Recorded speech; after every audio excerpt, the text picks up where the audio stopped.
السلام علیکم ورحمۃ اللہ وبرکاتہ۔ کیا حال ہے آپ کا؟ الحمد للہ، نحمده ونصلی علی رسولہ الکریم، اما بعد فاعوذ باللہ من الشیطان الرجیم، بسم اللہ الرحمن الرحیم، رب اشرح لی صدری ویسر لی امری واحلل عقدۃ من لسانی یفقہوا قولی۔ سیدہ زینب بنت مزعون، پیج 494۔ زینب بنت مزعون، ان کے بارے میں آپ جانتے ہیں کون تھی؟ آپ میں سے کوئی ان کو جانتا ہے؟ کوئی بھی نہیں۔ یہ حضور صلی اللہ علیہ وسلم کی ساس تھی۔ نام زینب، والد کا نام مزعون بن حبیب بن وہب تھا۔ سیدہ زینب کے 3 بھائی تھے، ایک کا نام عثمان بن مزعون کا نام تو سنا ہی ہوگا،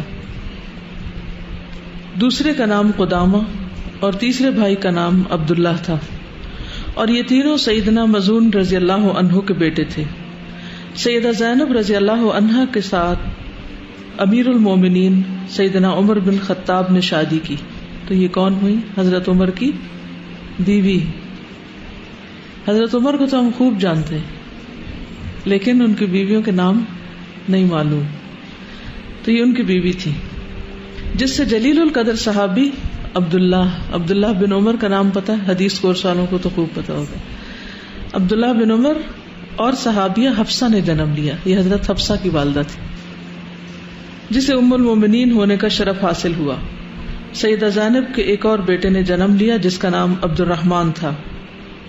سیدہ زینب نے اپنی بیٹی سیدہ حفصہ بنت عمر کے ساتھ مدینہ منورہ کی طرف ہجرت کی۔ سیدہ زینب کے تینوں بھائی اپنے بھتیجے سیدنا صائب بن عثمان کے ہمراہ مدینہ منورہ کی طرف ہجرت پر روانہ ہوئے۔ سیدنا صائب کو پہلے حبشہ کی طرف ہجرت کرنے کی سعادت بھی حاصل ہوئی تھی۔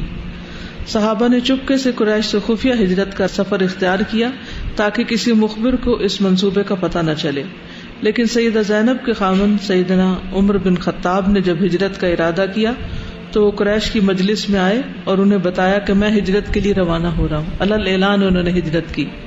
جس میں جرأت ہے مجھے روکے۔ انہوں نے یہ دھمکی بھی دی کہ یاد رکھنا، جس نے مجھے روکنے کی کوشش کی میں اس کی گردن اڑا دوں گا۔ جو چاہتا ہے کہ اس کے بچے یتیم ہو جائیں اور اس کی بیوی بیوہ ہو جائے، وہ میرے سامنے آئے۔ کان کھول کر سن لو، میں مدینہ منورہ جا رہا ہوں۔ یہ تھی حضرت عمر کی شخصیت، کسی سے بھی ڈرتے نہیں تھے۔ ان کے خاندان سے نبی کریم صلی اللہ علیہ وسلم کی محبت۔ سیدنا صائب کا والد اور سیدہ زینب کا بھائی سیدنا عثمان بن مزعون بہت بہادر اور غیرت مند تھے۔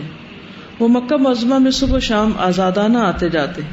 ولید بن مغیرہ اس کا حلیف تھا، اور اس کے رعب اور دبدبے کی وجہ سے کوئی قریشی سیدنا عثمان بن مزعون کو کوئی اذیت نہیں پہنچاتا تھا، جبکہ ان کے ساتھ دیگر مسلمان طرح طرح کے ظلم و ستم کا نشانہ بنے ہوئے تھے۔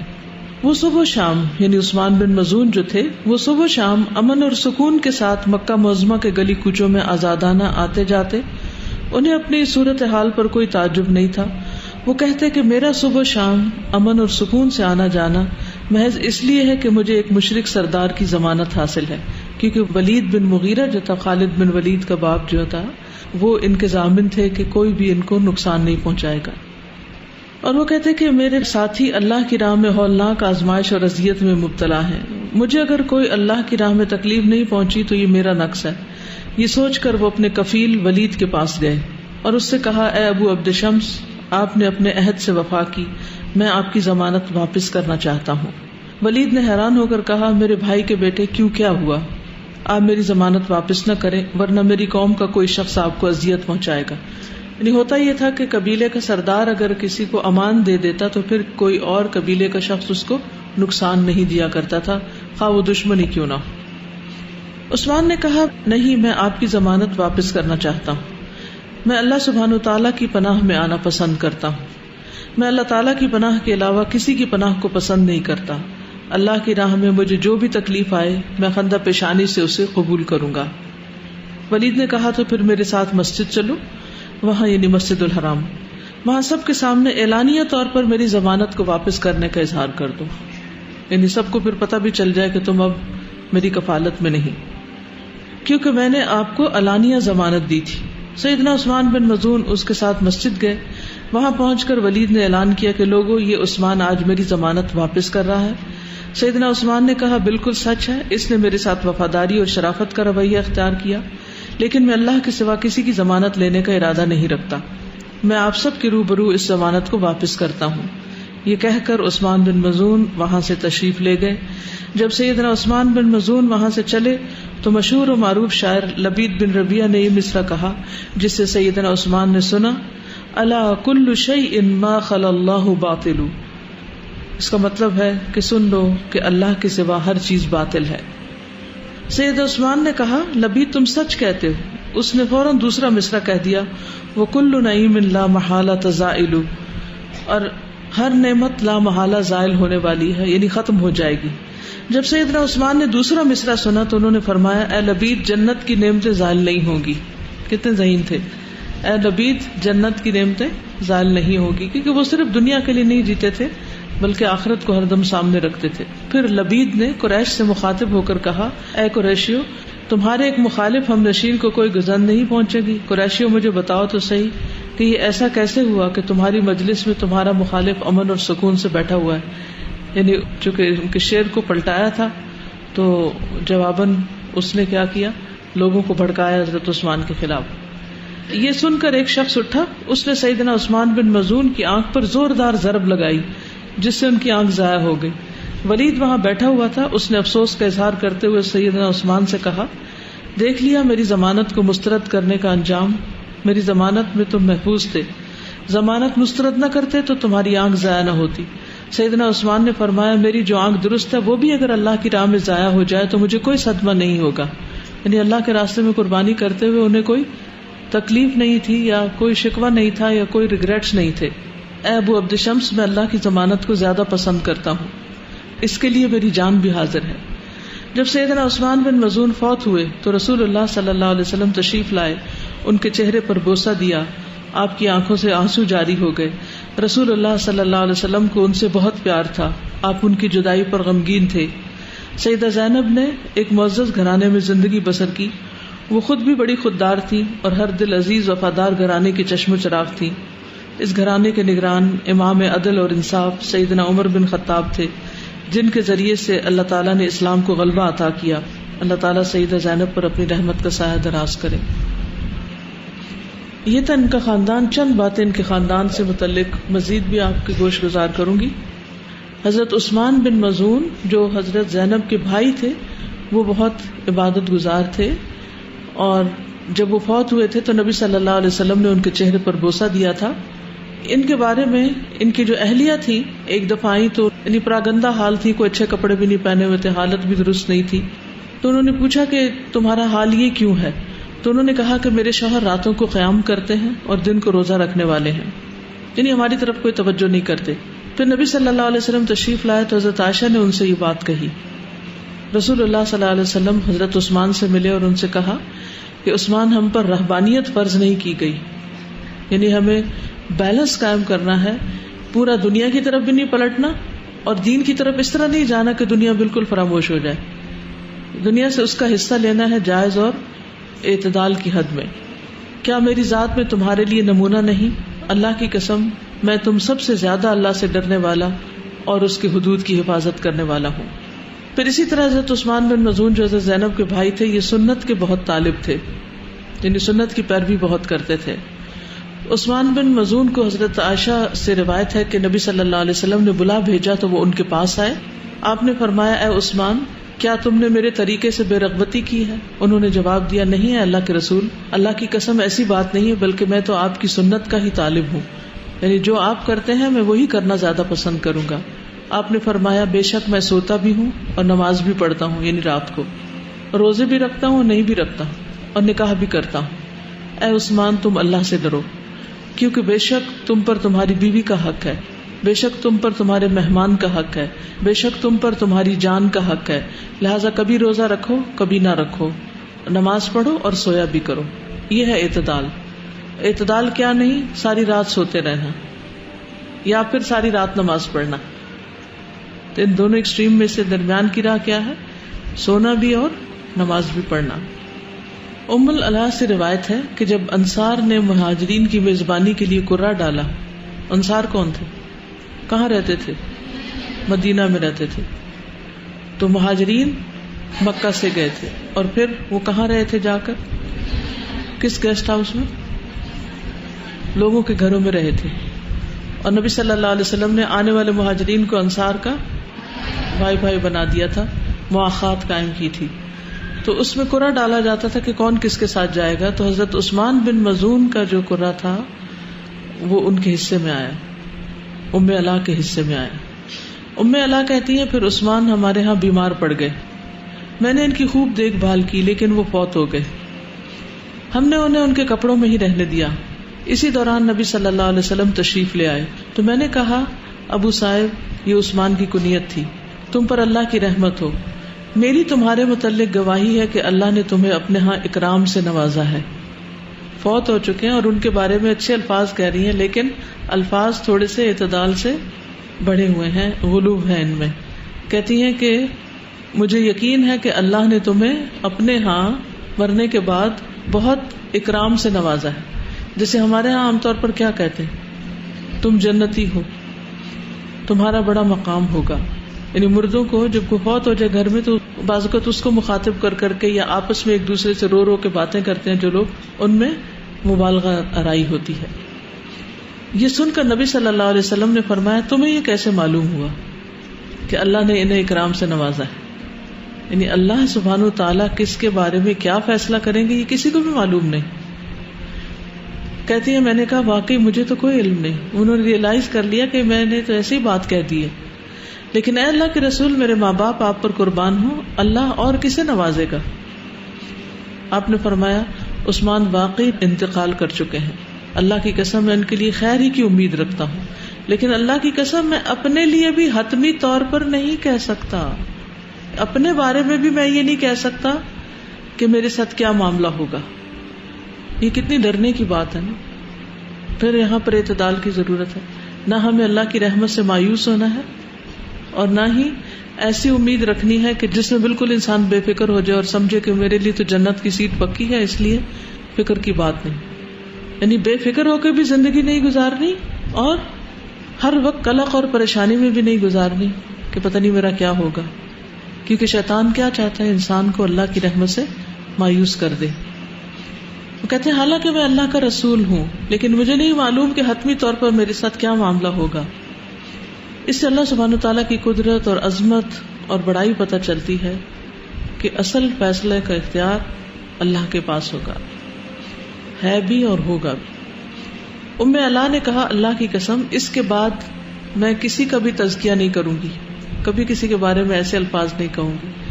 دیکھیے کیا خوبی تھی نا صحابیات کی.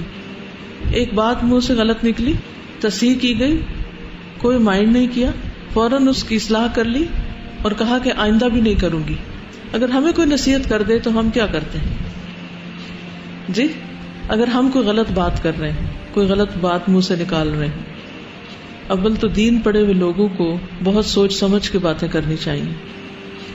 ان کے منہ سے نکلا ہوا ہر لفظ نپا تلا ہونا چاہیے، کیونکہ علم والے جو ہیں وہ انبیاء کے وارث ہیں. ہے ایسا؟ تو انبیاء کس کام کے لیے آئے تھے؟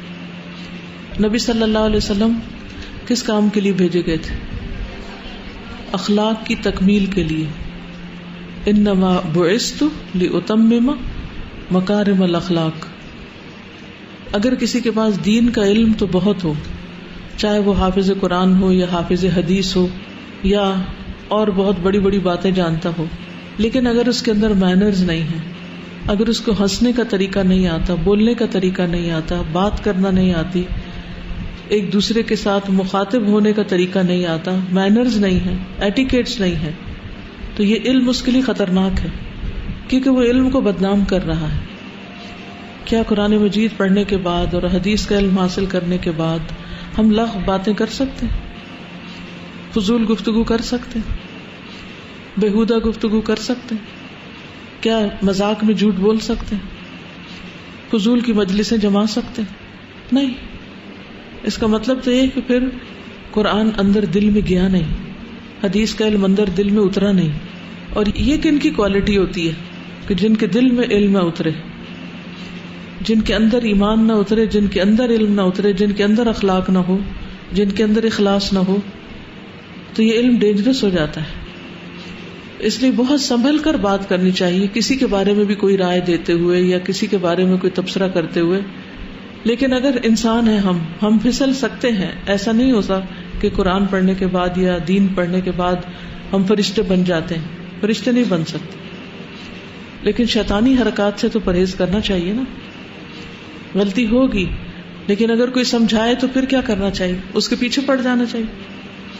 کس نے مجھے کیوں ایسی بات کہی، اس کے ساتھ بیر رکھ لینا چاہیے؟ نہیں. تو آپ دیکھیے صحابیہ کی خوبی، کہنے لگی آج کے بعد میں ایسا کبھی نہیں کروں گی. البتہ اس واقعے سے مجھے بہت رنج ہوا. پھر میں سو گئی تو میں نے خواب دیکھا عثمان بن مظعون کے لیے ایک بہتا ہوا چشمہ ہے. میں رسول اللہ صلی اللہ علیہ وسلم کے پاس آئی اور آپ سے اپنا خواب بیان کیا تو آپ نے فرمایا یہ ان کا عمل تھا جو جاری ہے. بہتا چشمہ کیا ہے خواب میں؟ صدقہ جاریہ. اور یہ کس کے لیے تھا؟ حضرت عثمان کے لیے.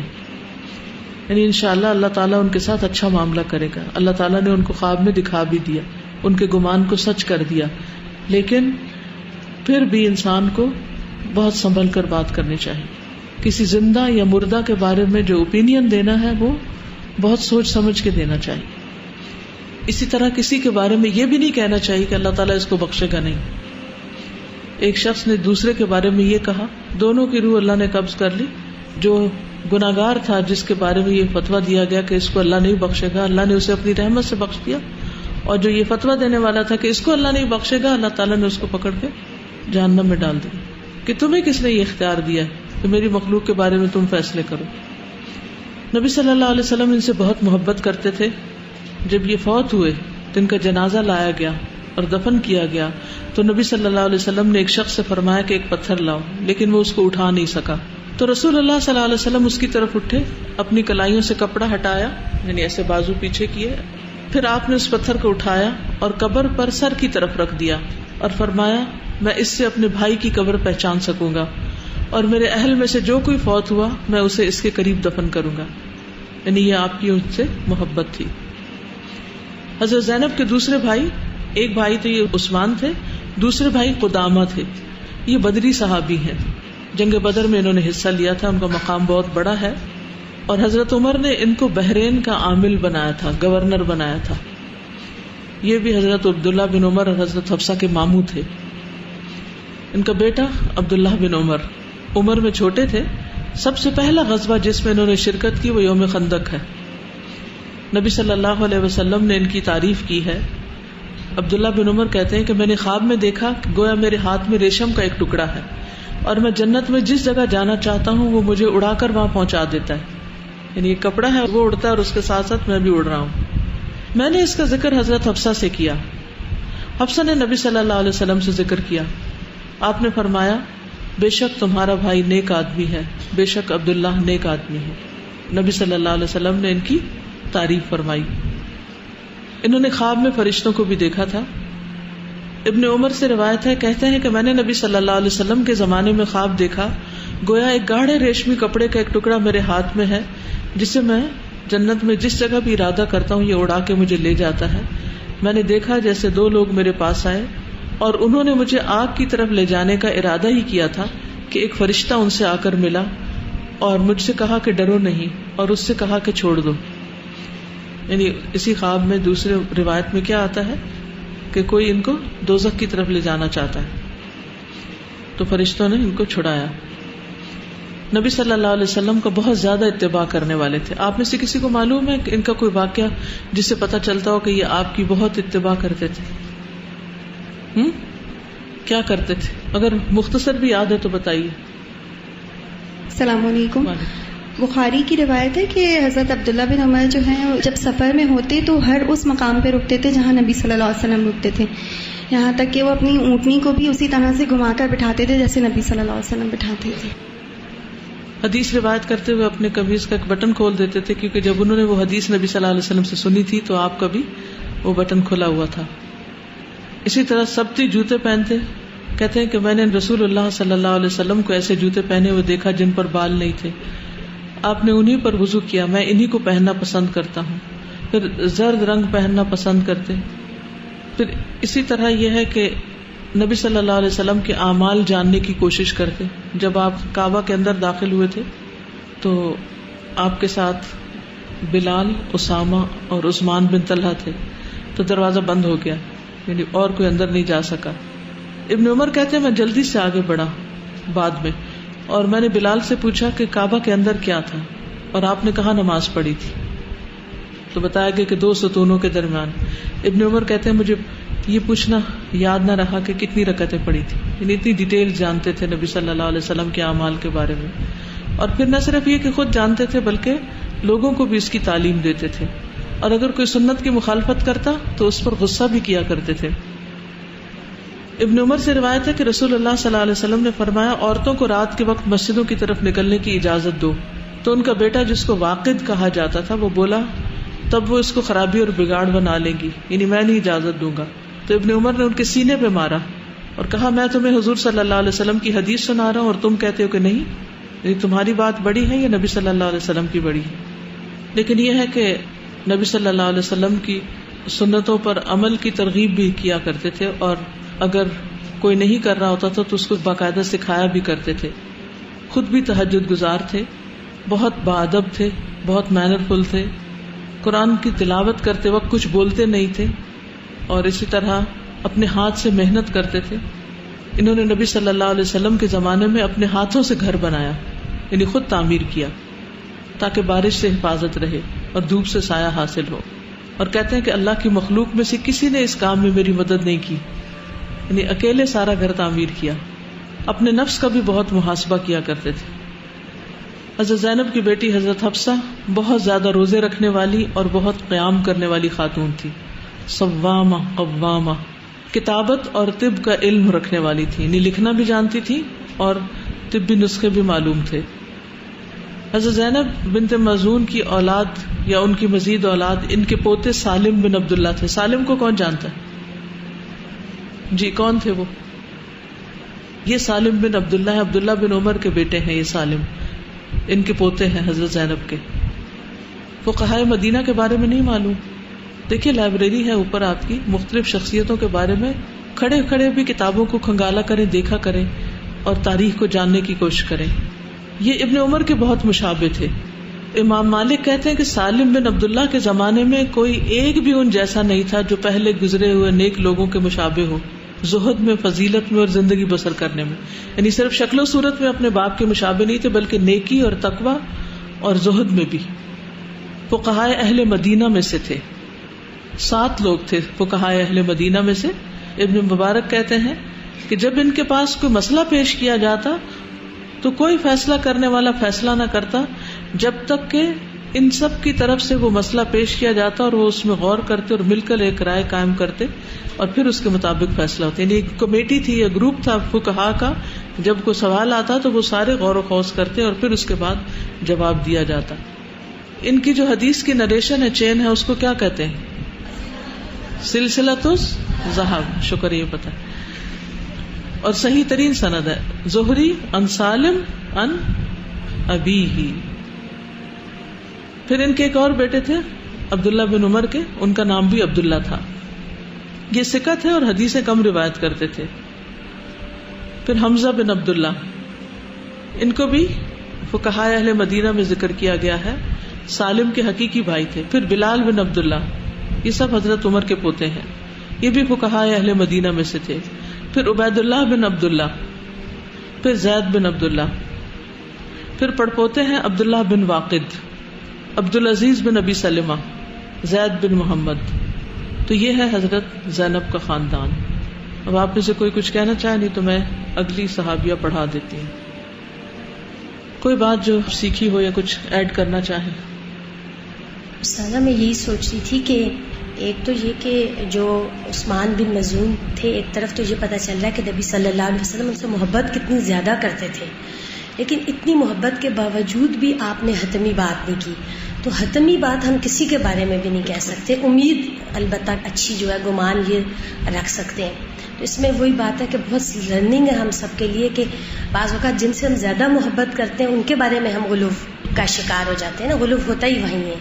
تو یہ ایک بہت ہے کہ اعتدال ہو، محبت ہو، نفرت ہو، غصہ ہو، غم ہو، ہر چیز میں اعتدال ہی خوبصورتی. بالکل. اور دوسرا یہ جو ابھی عبداللہ ابن عمر والی بات تھی کہ سنتوں پہ عمل والی، مجھے بھی وہ والی بات یاد آ رہی تھی کہ ایک موقع پر آپ نے اپنے کان میں بانسری کی آواز آئی تو انگلیاں ڈال لی تھی عبداللہ ابن عمر نے، اور ساتھ نافع تھے شاید ان کے، تو انہیں بھی یہی کہا کہ ایک دفعہ میں رسول اللہ صلی اللہ علیہ وسلم کے ساتھ ایک جگہ سے گزرا تھا تو نبی صلی اللہ علیہ وسلم نے اسی طرح انگلیاں ڈال لی تھی اور دور نکل گئے تھے، تو اسی کو فالو اس موقع پر انہوں نے کیا تھا. جزاک اللہ خیر. اگلی صحابیہ ہیں سیدہ ام حکیم رضی اللہ تعالی عنہا. یہ عرب کے دو مشہور خاندانوں سے منسلک تھی، ایک ابو جہل کا خاندان بنو مخزوم اور ایک ولید بن مغیرہ کا. نام ام حکیم، والد کا نام حارث بن ہشام بن مغیرہ اور خاوند کا نام اکرمہ بن ابی جہل تھا. ابو جہل ان کا چچا تھا. ابو جہل کون تھا؟ ام حکیم کا چچا. ام حکیم اور اس کا خاوند اکرمہ دونوں ابتداء میں اسلام کے شدید ترین مخالف تھے. اس کا سسر ابو جہل اسلام کا سخت ترین دشمن اور اسلام کا راستہ روکنے والوں کا سردار تھا. ان کی والدہ کا نام فاطمہ بنت ولید بن مغیرہ تھا، خالد بن ولید کی بہن تھی. تب آپ دیکھ رہے ہیں دونوں طرف سے قریش کے مشہور خاندان سے تعلق رکھتی تھی، سسرال اور میکے دونوں کی طرف سے. خالد بن ولید ان کے ماموں تھے. ابتداء میں اکرمہ اور ام حکیم دونوں مل کر مسلمانوں کے خلاف ہونے والی لڑائیوں میں شرکت کرتے تھے، یعنی جنگوں میں اپنے شوہر کے ساتھ ہوتی تھی. ابو جہل جنگ بدر میں افراح کے بیٹوں کے ہاتھوں بری طرح قتل ہوا. وہ زخمی ہو کر زمین پر گرا ہوا تھا کہ سیدنا عبداللہ بن مسعود کا اس کے پاس سے گزر ہوا. سیدنا عبداللہ بن مسعود نے ابو جہل کو دیکھا کہ وہ آخری سانس لے رہا ہے تو اسے پاؤں سے ٹھوکر ماری، پھر اس کا سر کاٹ کر رسول اللہ کی خدمت میں پیش کر دیا صلی اللہ علیہ وسلم. آپ نے جب اس امت کے فرعون کا سر دیکھا تو اللہ کا شکر ادا کیا. جب اکرمہ نے اس بات کا مشاہدہ کر لیا کہ اس کا باپ اپنے انجام کو پہنچ چکا ہے تو اس کے دل میں رسول اللہ صلی اللہ علیہ وسلم اور مسلمانوں کے خلاف غصہ، بغض اور کینہ اور زیادہ بڑھ گیا. ادھر صفوان کا والد امیہ بن خلف بھی میدان بدر میں قتل ہو گیا تھا. صفوان اور اکرمہ دونوں نے بدر کے مقتولین کا بدلہ لینے کا عزم کیا اور یہ معاہدہ طے پا گیا کہ اب مسلمانوں کے ساتھ مقابلہ میدان احد میں ہوگا. قریش نے یہ فیصلہ کیا کہ اس دفعہ خواتین بھی معرکہ میں حصہ لینے کے لیے روانہ ہوں گی، یعنی بدر میں تو نہیں تھی لیکن جنگ احد میں خواتین کو بھی جانا تھا تاکہ وہ مردوں کو حوصلہ دیں اور لڑائی پر ان کے دلوں میں بہادری کا احساس پیدا کریں. ہند بنت عتبہ ابو سفیان بن حرب کے ساتھ تھی، ان کی بیوی ریتا بنت منبع عمرو بن العاص کے ساتھ، ام حکیم بنت حارث اکرمہ بن ابی جہل کے ساتھ اور برزہ بنت مسعود صفوان بن امیہ کے ساتھ جنگ کے لیے روانہ ہوئی. جنگ احد میں قریش کا پلہ بھاری ہوا اس لیے کہ تیر اندازوں نے پہاڑ کا درہ چھوڑ دیا تھا. انہوں نے اپنے قائد رسول اللہ صلی اللہ علیہ وسلم کی حکم عدولی کی تھی، اس لیے جنگ کا پانسہ مسلمانوں کے خلاف پلٹ گیا. غزوہ خندق میں قریش کے ساتھ اکرمہ بن ابی جہل نے بھی میدان سے راہ فرار اختیار کیا تھا. فتح مکہ کے دن اسلام قبول کرنا. اتنے سارے سال یہ مسلسل اسلام کے مسلمانوں کے دشمن رہے اور مختلف جنگوں میں شرکت کرتے رہے. فتح مکہ کے دن لوگ جوک در جوک دار اسلام میں داخل ہونے لگے، لیکن اکرمہ بن ابی جہل خوف زدہ ہو کر یمن کی طرف فرار ہو گیا. ہند بن عتبہ کو یقین آ گیا کہ اسلام غالب آ گیا ہے، اب قریش اسلام کا مقابلہ نہیں کر سکیں گے. وہ ام حکیم اور بعض دیگر خواتین کو اپنے ساتھ لے کر رسول اللہ صلی اللہ علیہ وسلم کی خدمت میں حاضر ہوئی تاکہ تمام خواتین رسول اللہ صلی اللہ علیہ وسلم کی بیعت کر لیں اور اسلام قبول کرنے کی سعادت سے بہرہ ہو جائیں.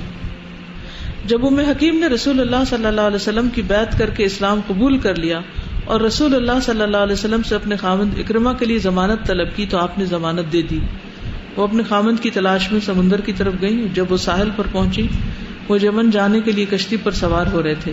یہ واقعہ تھوڑا سا یہاں دوسری طرح بتایا گیا جو کہ ضعیف روایت ہے. حقیقت یہ ہے کہ وہ اس کشتی پہ سوار ہو چکے تھے اور راستے میں کشتی ڈولنے لگی تو جو ملاح تھا اس نے کہا کہ لات و عزا نہیں بچا سکتے، اب صرف اللہ کو پکارو.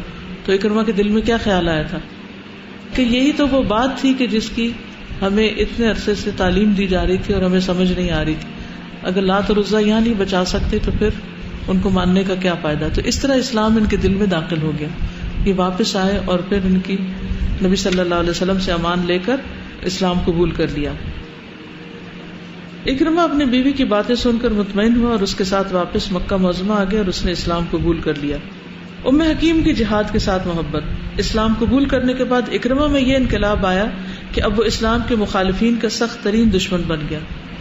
یہ ہے کامیاب حکمت عملی کے جس میں دشمن بھی دوست بن جائیں. وہ خالد بن ولید کے ساتھ رومیوں کے ساتھ نبرد آزما ہونے کے لیے جنگ یرموک میں شریک ہوئے. جب مارکا گرم ہوا، زور کا رن پڑا تو اکرمہ نے جذبہ شہادت سے سرشار ہو کر کہا، آج موت پر میری بیعت کون کرے گا؟ خالد بن ولید نے کہا کہ اپنے آپ کو موت کے منہ دھکیلنے کی باتیں نہ کرو.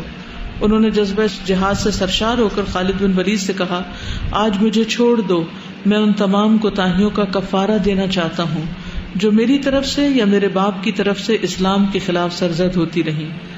آج میں سب دھونے دھو دینا چاہتا ہوں، یعنی سارے داغ مٹانا چاہتا ہوں. یہ کہتے ہوئے دشمن کی صفوں میں گھس گئے اور گھمسان کی لڑائی میں داد شجاعت دیتے ہوئے جام شہادت نوش کر لیا. جنگ یرموک میں بہت سے لوگ شہید ہوئے تھے، جن میں سے ایک اکرمہ بھی تھے. کن کے دور میں ہوئی تھی یہ جنگ؟ حضرت ابوبکر صدیق رضی اللہ تعالیٰ عنہ کے دور میں. جب ام حکیم نے عدت پوری کر لی تو خالد بن سعید نے ان کے ساتھ شادی کی. 400 دینار گولڈ کوائن ہوتا ہے، 400 دینار ان کا مہر مقرر ہوا. چونکہ یہ بھی جنگ میں شریک تھی، وہیں پر تھی، شوہر شہید ہو گئے اور کافی عرصے تک فوجیں وہیں پر رہیں. جب ان کی عدت گزر گئی تو ان کا دوسرا نکاح ہوا. ولیمے کا اہتمام مرج الصفر نامی پل کے پاس کیا گیا. بعد میں اس پل کا نام ام حکیم کے نام سے موسوم کر دیا گیا. آج تک اس پل کا نام یہی ہے. ولیمے سے فارغ ہو کر خالد بن سعید رومی فوج سے مقابلے کے لیے میدان میں نکلے اور لڑتے ہوئے جام شہادت نوش کر گئے. اور یہ وہ دن تھا جب وہ دلہن بنی ہوئی تھی، یعنی یہ دلہن بنی ہوئی تھی اور ولیمہ ان کا ہوا تھا. ابھی کہتے ہیں کہ ولیمے کا کھانا لوگ کھا رہے تھے کہ اتنے میں رومی اچانک آ گئے تو سب نے کھانا چھوڑا اور رومیوں کا مقابلہ کرنے لگ گئے. خالد بن سعید جو تھے وہ بھی اس میں شریک تھے، ان کی بھی شہادت ہو گئی. جب ام حکیم نے یہ صورتحال دیکھی تو خیمے کی ایک لٹ پکڑ کر اس کے ساتھ 7 دشمنوں کو واصل جہنم کیا. ہمارے یہاں دلہنیں کیا کرتی، پانی کا گلاس اٹھا کے بھی نہیں پیتی. کہتے ہیں کہ بہت تیر انداز بھی تھی. جنگ احد میں انہوں نے تیر چلائے تھے اور یہاں بھی یہ بہادری کے ساتھ لڑ رہی ہیں. یہ نہیں کہا کہ میرا شوہر تو چلا گیا، اب مجھے جینا کس کے لیے ہے تو میں بیٹھ جاؤں.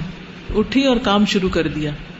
ہماری شادیاں کیسے ہوتی جن میں سارے فرائض سے پھر غافل ہو جاتے ہیں، لیکن کچھ لوگ نہیں بھی ہوتے. راز زاہدہ فہمید کے بیٹے کا ولیمہ تھا اور آج وہ کلاس میں موجود ہے ماشاءاللہ. ایسی مثالیں بھی ہیں کیونکہ جب انسان دین پڑھتا ہے تو پھر دین پرائرٹی ہوتا ہے. فرائض کی ادائیگی کرتا ہے انسان، لیکن اس کے ساتھ اللہ کے کام کو نہیں بھولتا.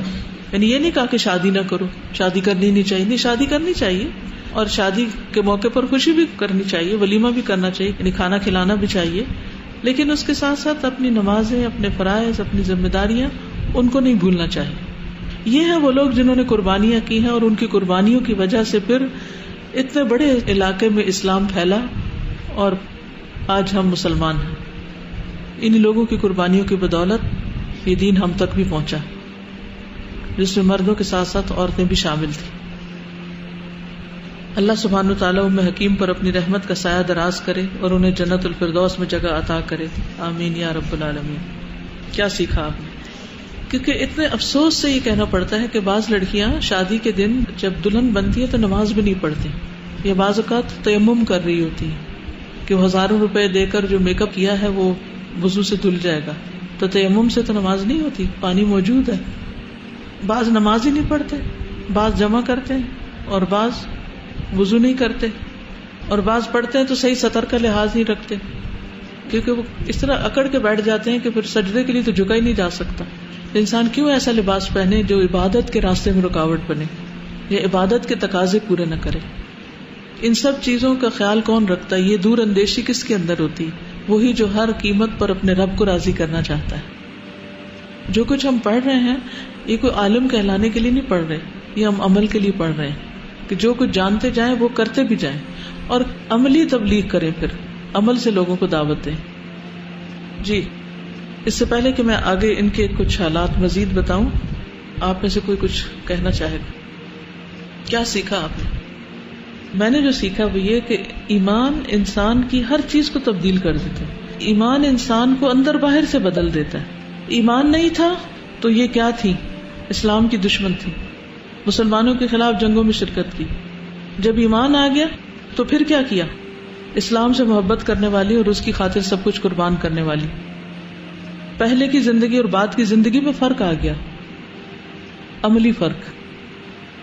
اس میں جو بات کہہ رہے ہیں نا کہ وہ لڑائی میں مردوں کے ساتھ عورتوں کو اپنے ساتھ لے کر گئے، کیوں؟ تو ہماری خواتین کو دیکھا جائے کہ اگر کوئی اہم پروجیکٹس ہوتے ہیں یا کوئی ایسی چیز ہو تو ہمارے مرد ہمیں اپنے ساتھ نہیں رکھنا چاہتے ہیں. اب یہاں پر یہ کہہ رہے ہیں کہ ساری خواتین تو نہیں گئی تھی، لیکن ام حکیم جیسی خواتین جو ایسے خاندان سے بھی تعلق رکھتی تھی جو تلوار کا دھنی تھا اور جو بہت ہی بہادر اور جنگجو قسم کے لوگ تھے، اور ان کی بھی تربیت ان خاندانوں کے ذریعے ایسی ہوئی تھی، یعنی کہ ان کے اندر بھی قابلیت تھی. تو قابلیت شرط ہے. اگر کسی خاتون میں قابلیت ہے کسی کام کے کرنے کی تو پھر اس کو نہیں پیچھے کرنا چاہیے. لیکن اس سے یہ اصول بھی نہیں نکلتا کہ ہر خاتون کو ساتھ لے چلیں اور وہ رونا دھونا وہاں ڈال دیں اور سارا کام بگڑ جائے، الٹا بوجھ بن جائے. جیسے کہہ رہے ہیں نا کہ حوصلہ دینے کے لیے اور ان کو بہادری کا احساس برقرار رکھنے کے لیے، یعنی ان کا کانفیڈنس جو ہے وہ. یہ جو 4 جن خواتین کے نام لیے گئے نا، یہ سب سرداروں کی بیویاں تھیں اور بہت کیپیبل. اور مردوں کو عام طور پہ دیکھا جائے نا، وہ خود جیسے مرضی ہوں، پڑھے لکھے ہوں، ان پڑھ ہوں، جو مرضی ہوں، جس مرضی لیول کے ہوں، ان کو ہمیشہ خواتین وہ اچھی لگتی ہیں جو ایموشنلی اپنا بوجھ اٹھا سکتی ہوں، اور خاص طور پہ جو اسٹرانگ ہوں، کانفیڈنٹ ہوں اور زندگی جینا جانتی ہوں. کیونکہ بات بات پہ رونا اور بات بات پہ ہمت چھوڑ دینا، بات بات پہ دوسروں پہ ڈپینڈ کرنا، ہر وقت دوسروں کا سر کھانا، اس سے انسان دوسروں کے لیے بیزاری پیدا کرنے والی کیفیت پیدا کرتا ہے اور دوسروں کے لیے ایک مصیبت بن جاتا. اپنا بوجھ خود اٹھانے کی عادت ہونی چاہیے، اور سب سے بڑا ایموشنل بوجھ. اور وہ کون اٹھا سکتا ہے؟ ایموشنلی اسٹرانگ کون ہوتا ہے؟ جس کو اللہ کے سامنے رونا آتا ہے، جو اللہ کے سامنے روتا ہے، پھر اس کو لوگوں کے سامنے رونے کی ضرورت نہیں پیش آتی. جی اس میں استاذہ یہ ہے کہ وہ پہلے بھی جنگوں میں جاتی تھی، بعد میں بھی جاتی تھی. یعنی پہلے جب جاتی تھی تو یہ نہیں کہا بعد میں اسلام لا کے تو اب میں گھر میں بیٹھ جاؤں، اب تو میں نے پردہ شروع کر دیا کچھ. وہ اپنی صلاحیت کو پازیٹیولی یوز کر رہی ہے. اور دوسرا یہ ہم دیکھ رہے ہیں کہ جنگ کے دوران ہی، مطلب ابھی جنگ ختم تو نہیں ہوئی، وہ واپس تو نہیں آئے، ادھر ان کی پوری ہوئی عدت، ادھر ہی نکاح ہو گیا. تو ہم لوگوں نے شادی کو اتنا ہوا بنا دیا ہے، پوری زندگی ہماری گزر جاتی. بالکل. بعضوں کا صرف شادی اس لیے نہیں ہوتی کہ فلاں امریکہ سے نہیں آیا، فلاں آسٹریلیا سے نہیں آیا، فلاں بھی آ جائے، فلاں بھی آ جائے، اور لڑکی لڑکے کو بٹھائے رکھتے ہیں اور بلا وجہ شادیوں میں تاخیر کرتے رہتے ہیں. گویا شادی خاندان کی ہے، لڑکی لڑکے کی نہیں، کیونکہ ان کی پارٹیسپیشن زیادہ امپورٹنٹ ہے بنسبت ان کے مسائل کے. استاذہ یہ صرف شادی والے دن کی بات نہیں ہے کہ لڑکی نماز نہیں پڑھتی ہے، اکثر باقی ایسی ہیں، میں نے دیکھی بھی ہیں، اچھی بھلی ہوتی ہیں، نماز بھی پڑھتی ہیں شادی سے پہلے، بٹ شادی کے بعد نماز بھی پڑھنا چھوڑ دیتی ہیں. اور میں نے ان چھٹیوں میں ایک ایسی لڑکی سے ملاقات کی، وہ کہتی تھی میں نے شادی سے پہلے کوئی مووی نہیں دیکھی تھی، اب میں اپنے ہسبینڈ کو دیکھتی ہوں، وہ دیکھتا ہے تو اس کی وجہ سے مجھے عادت پڑی ہے اور اب میں بہت موویز دیکھتی ہوں. ماحول کا اثر ہو گیا نا. السلام علیکم استاذ. ابھی چونکہ ایک بات چل رہی تھی تو اسی سے ریلیٹڈ چونکہ میرا ایکسپیرینس بھی ہے تو میں نے سوچا کہ میں شیئر کروں کہ جیسے ایک بچی ہے جس نے اپنے ہسبینڈ کو دیکھ کے تو اس کا اثر قبول کر لیا. تو ہم اثر اس وقت قبول کر لیتے ہیں جب ہم خود تھوڑے ویک ہوتے ہیں، ہم اتنے اسٹرانگ نہیں ہوتے اپنے بلیوز میں، اپنے کردار میں، اپنی جو لرننگ ہوتی ہے اس میں. اب جب میری شادی ہوئی تھی تو میرے ساتھ بھی کچھ ایسا ہی تھا کہ ہم ہسبینڈ وائف ٹوٹلی ڈفرینٹ تھے. تو اس میں سوچ میں پڑ گئی تھی کہ کیا کرنا چاہیے.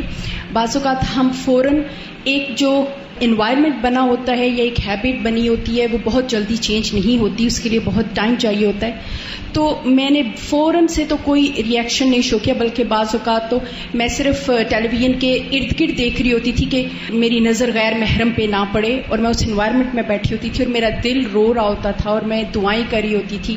اور پھر میں کوشش کرتی تھی کہ وہ چیزیں جن کے تھرو، جیسے کہ ہم دیکھتے تھے کہ پانی جو ہوتا ہے وہ اپنا اثر ماحول سے بھی قبول کرتا ہے، اور پھر وہ جس جس کے اندر جاتا ہے اس کے اوپر بھی قبول کرتا ہے. تو جو دم کی چیزیں تھیں، جو دعائیں تھیں مسنون، ان کو پڑھنا، اور بہت مجھے تقریباً 10 years لگے، گریجول چینج آیا. مگر اب میں یہ فیل کرتی ہوں کہ الحمدللہ میرے ہسبینڈ، میں جہاں پہ میں نے اینڈ کیا تھا وہاں سے مجھے ایسے لگتا ہے انہوں نے سٹارٹ دیا ہے، اور وہ کہیں آگے فیل ہوتے ہیں. اب وہ تسبیح کرتے ہیں تو مجھے بتاتے ہیں کہ میں جب سبحان اللہ پڑھتا ہوں تو میرے ذہن میں وہ چیزیں جو اللہ سبحانہ تعالیٰ کی تسبیح کو شو کرتی ہیں، میں وہ ذہن میں لاتا ہوں کہ یہ آسمان میرے سامنے ہے تو میں اس کے اوپر سبحان اللہ کہہ رہا ہوں. اور جب الحمدللہ کہتا ہوں تو جو مجھے میرے اللہ نے نعمتیں دی ہوتی ہیں، میں ہر الحمدللہ کے اوپر وہ نعمت یاد کر رہا ہوتا ہوں. تو میں حیران ہوتی ہوں کہ اللہ سبحانہ تعالیٰ نے کس طرح وہ ساری دعائیں قبول کی. تو ہمیں مایوس بھی نہیں ہونا چاہیے، ہر ایک کے اندر خیر ضرور ہوتی ہے. آپ کے اندر اگر خیر ہے تو وہ ضرور اثر لے کے آئے گی انشاءاللہ. ام حکیم کے چند رشتہ داروں کا تذکرہ اور کچھ باتیں مزید. ان کے باپ حارث بن ہشام جو تھے وہ مسلمان ہو گئے تھے، صحابی تھے، ابو جہل کے بھائی تھے. دادا ہشام بن مغیرہ یہ کافر تھے، کفر کی حالت میں فوت ہوئے. دادی اسماء یہ صحابیہ تھیں، یہ مسلمان ہو گئے. اب آپ دیکھیں کہ گھر گھر میں شوہر مسلمان ہے تو بیوی نہیں ہے، بیوی مسلمان ہے تو شوہر نہیں ہے، لیکن کس طرح انہوں نے پھر رشتے بھی نبھائے ساتھ. چچا اور سسر جو تھا ابو جہل بن ہشام یہ کافر تھا. شوہر اکرمہ جو تھے مسلمان ہوئے، صحابی بنے. تو ان کے والد جو تھے یہ فتح مکہ کے موقع پر مسلمان ہوئے، جہاد کے لیے شام کی طرف نکلے اور جنگ یرموک میں شہید ہوئے. انہوں نے نبی صلی اللہ علیہ وسلم سے پوچھا تھا کہ آپ پر وحی کیسے آتی. وہ صحیح بخاری کی حدیث ہے نا، کیف یأتیک الوحی، وہ جو باب ہے کہ آپ پر وحی کیسے آتی. حارث بن ہشام رضی اللہ عنہ نے رسول اللہ صلی اللہ علیہ وسلم سے پوچھا، اے اللہ کے رسول صلی اللہ علیہ وسلم آپ پر وحی کیسے آتی. تو رسول اللہ صلی اللہ علیہ وسلم نے فرمایا، کبھی تو مجھ پر وحی آنے کی کیفیت گھنٹی کی ٹن ٹن کی طرح ہوتی ہے، اور یہ کیفیت مجھ پر بہت گراں گزرتی. پھر جب فرشتے کا پیغام مجھے یاد ہو جاتا ہے تو یہ موقوف ہو جاتی، یعنی ختم ہو جاتی. کبھی فرشتہ انسانی شکل میں میرے پاس آ کر مجھ سے ہم کلام ہوتا ہے، اور جو کچھ وہ کہتا ہے میں اسے محفوظ کر لیتا ہوں. دادا جو ہشام بن مغیرہ تھا بہت نیکیاں کرنے والا تھا، لیکن کفر کی حالت میں فوت ہوا. ام سلمہ کہتی ہیں، میں نے کہا اے اللہ کے رسول صلی اللہ علیہ وسلم، ہشام بن مغیرہ صلہ رحمی کرتا تھا، مہمانوں کی میزبانی کرتا تھا، غلاموں کو آزاد کرتا، کھانا کھلاتا، اگر وہ اسلام کا دور پاتا تو مسلمان بھی ہو جاتا. کیا یہ اعمال اس کے لیے فائدہ مند ہوں گے؟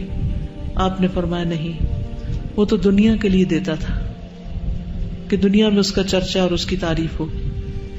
اس نے ایک دن بھی نہیں کہا رب اغفر لی خطیئتی یوم الدین، اے میرے رب بدلے کے دن میری خطاؤں کو معاف کر دینا.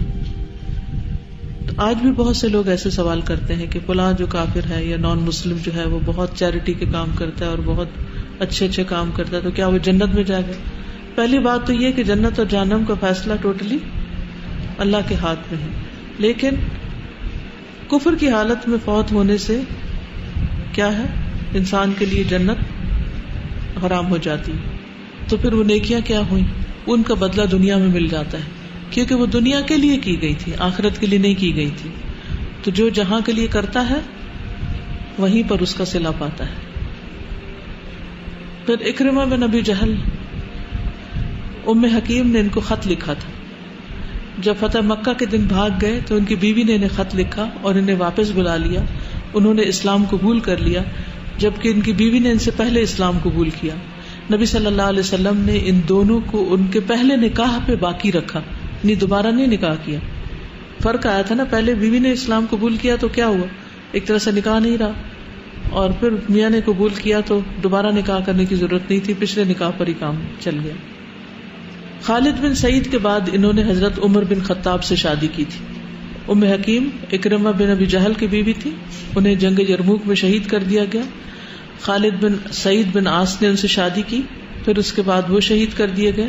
اس کے بعد عمر بن خطاب نے ان سے شادی کی اور ان سے ان کی بیٹی فاطمہ بنت عمر پیدا ہوئی. اس کے علاوہ ان کی کسی اولاد کا ذکر نہیں ملتا.